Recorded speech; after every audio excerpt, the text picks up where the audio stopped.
قالت فذلكن الذي لمتنني فيه ولقد راودته عن نفسه فاستعصم ولئن لم يفعل ما آمره ليسجنن وليكونن من الصاغرين۔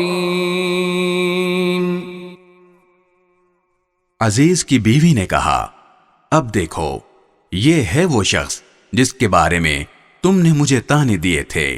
یہ بات واقعی سچ ہے کہ میں نے اپنا مطلب نکالنے کے لیے اس پر ڈورے ڈالے، مگر یہ بچ نکلا، اور اگر یہ میرے کہنے پر عمل نہیں کرے گا تو اسے قید ضرور کیا جائے گا اور یہ ذلیل ہو کر رہے گا۔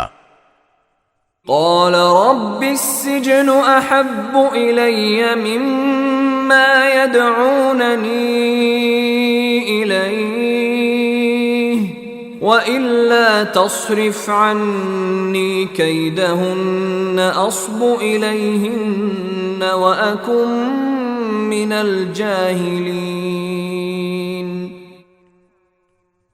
یوسف نے دعا کی کہ یا رب، یہ عورتیں مجھے جس کام کی دعوت دے رہی ہیں اس کے مقابلے میں قید خانہ مجھے زیادہ پسند ہے، اور اگر تو نے مجھے ان کی چالوں سے محفوظ نہ کیا تو میرا دل بھی ان کی طرف کھنچنے لگے گا، اور جو لوگ جہالت کے کام کرتے ہیں ان میں بھی شامل ہو جاؤں گا۔